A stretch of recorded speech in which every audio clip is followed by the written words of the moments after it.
Good afternoon and welcome to a new episode of Cairo Local Time, where we bring you the latest happening here and regionally. We have a lot in store for you in this episode, but we're going to take a short break and move on with the rest of the episode.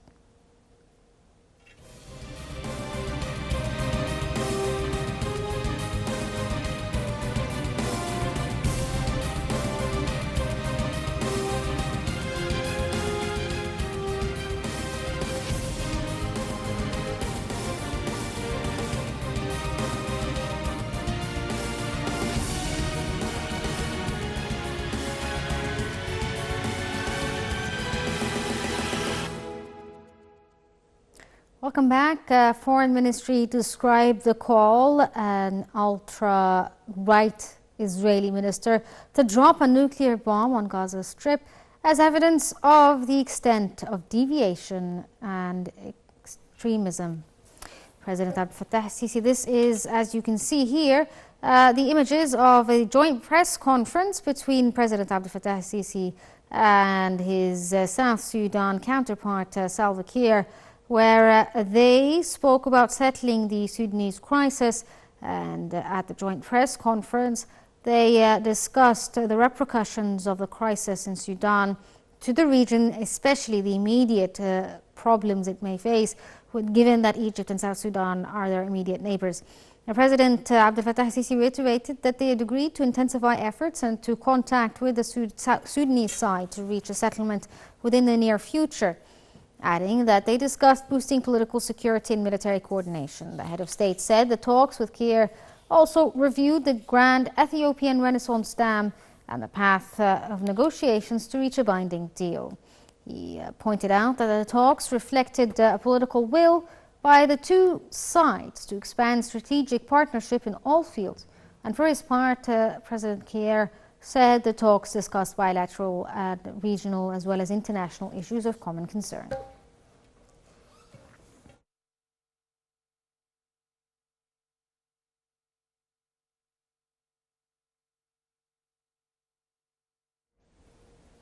And joining us over the phone to tell us more about this joint press conference is Ambassador Ayman Musharrafa, the former Assistant Foreign Minister. Good afternoon to you, Mr. Ambassador. Good afternoon, and thank you for hosting me. Thank you for joining us. Sir, how do you weigh the Egyptian and South Sudanese efforts to try to de-escalate the situation in Sudan? Excuse me, I didn't hear your question, please. Sir, can you hear me? I cannot hear you.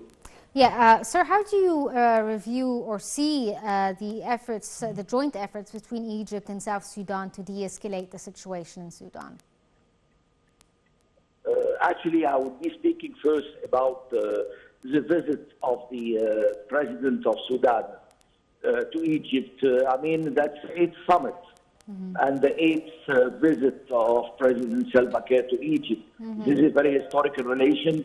And since the visit of President Sisi in 2020, of course, Egypt has always playing a role in Sudan, and it has mediated and made several initiatives and hosted in Cairo several mediation efforts between the different factions, and South Sudan made the same effort too. We do hope that the situation will de-escalate, because the normal Sudanese are paying the price of this senseless escalation of violence, which affecting every Sudanese citizen. Yes. So no effort has been spared from Egypt, South Sudan, and some regional countries to find a solution between the two factions. Yes. Sir, they also spoke about the repercussions of the crisis in Sudan and its immediate repercussions, maybe when it comes to regional neighbors. What do you believe were the discussions between the two presidents when it comes to the security of immediate neighbors concerning the Sudanese crisis?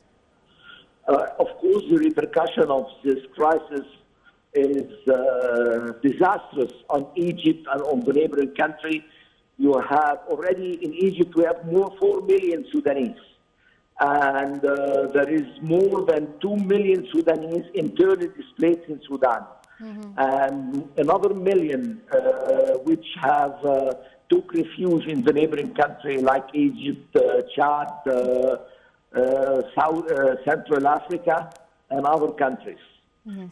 So there is a continuous suffering in the camp of refuge for normal Sudanese. And of course, there are other issues like illegal immigration, like famine, like food crisis and food shortages for the refugees which are going to neighboring countries, which have a precarious food situation too, which are not in a very good shape to receive refugees. Yeah, sir, so, you're speaking about the spillover of possible refugees to neighboring countries. But, sir, what about the effects possibly when it comes to the security, for instance, of South Sudan? Could there be a spillover of this conflict into South Sudan, given the history of the Sudan region generally? Well, of course, the situation in South Sudan is very precarious too. I mean, you had many tribal and political problems in South Sudan. And the government of South Sudan is trying to control, the different factions. So there is a danger of spillover, of course, with you have a pilferage of weapons and refugees, which could destabilize the situation. And even from the criminal security. Any crisis or civil war in any place would have a spillover effect and a very dangerous effect on the regional stability and the security of other countries. Taking in account that South Sudan really is a country which is newly independent, 2011, and it has really suffered from a long history of fights between tribal faction and military faction and military militias. Sir, what about, they spoke about the idea of finding some sort of mediation process or intensifying these efforts rather than, as they described, resorting to violence, generally speaking, and arms. Do you believe that the Egyptian and South Sudanese sides will somehow find ways to create some sort of mediation process, a round table for the fighting forces within the Sudan? I think that Egypt and South Sudan is the most credible and the most knowledgeable country who is eligible to make this mediation, because we know the different factions and we know their tendency and we know the facts on the ground. And both countries are really concerned about the stability and the welfare of the Sudanese people. There is no country which is concerned about solving this problem, because we don't have secret or hidden agenda. The only thing we have is the stability and the welfare of the Sudanese citizen, who is very dear to us, because we have been living along the Nile River 5,000 years. So nobody cares about Sudan like Egypt, and nobody cares about Sudan like the South Sudanese, who were in the same countries like 2014 till 2011. Sorry. Sir, they also spoke about the idea of not heeding to foreign forces when it comes to flaming the conflict itself.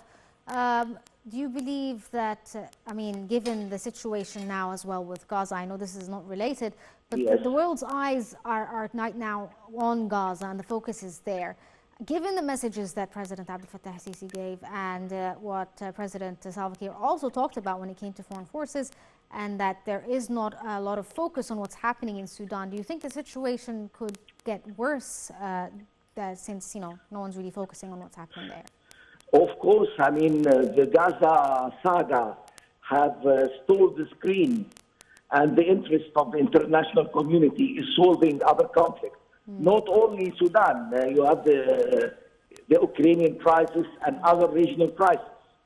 Because, I mean, the crisis in Gaza, I could not say crisis, the mass murder and slaughter in Gaza is really paining the international consciousness and is attracting the media like a magnet.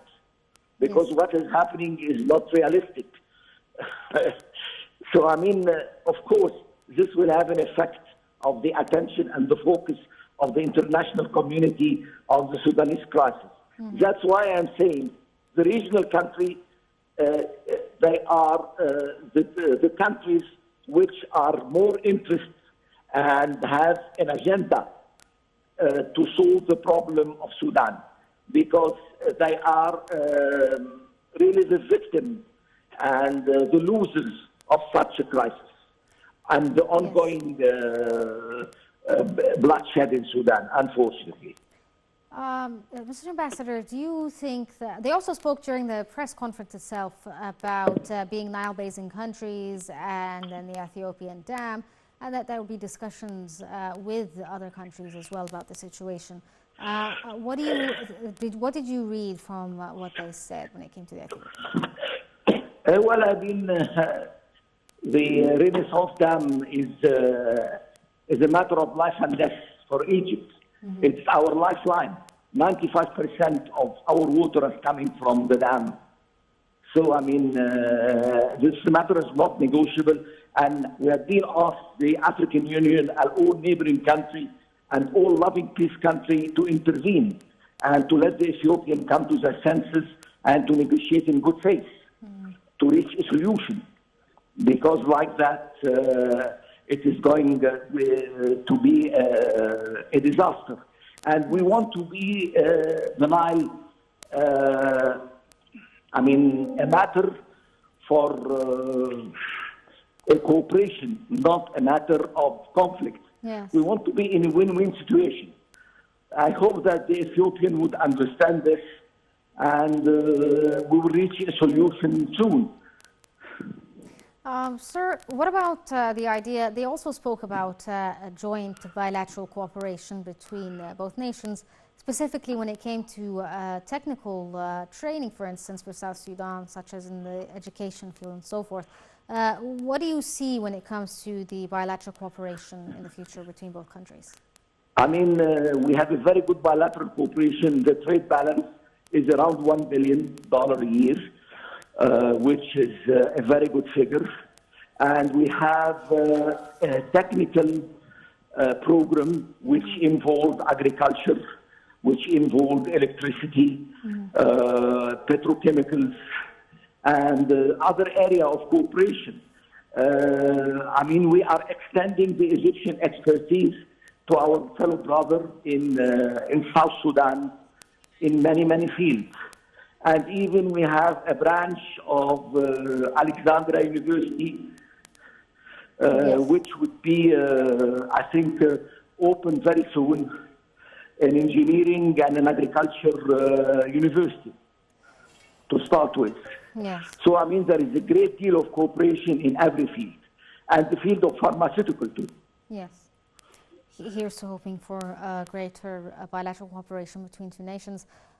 This was Ambassador Ayman Musharraf, the former Assistant Foreign Minister. Thank you so much for joining us over the phone.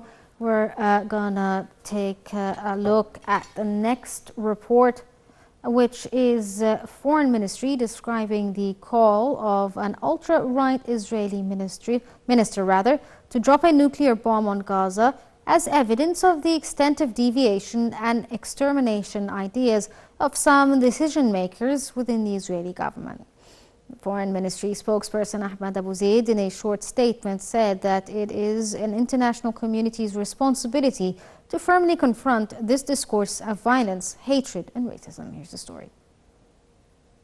Foreign Ministry described the call of an ultra-right Israeli minister to drop a nuclear bomb on Gaza Strip as evidence of the extent of deviation and extremism of some decision makers in the Israeli government.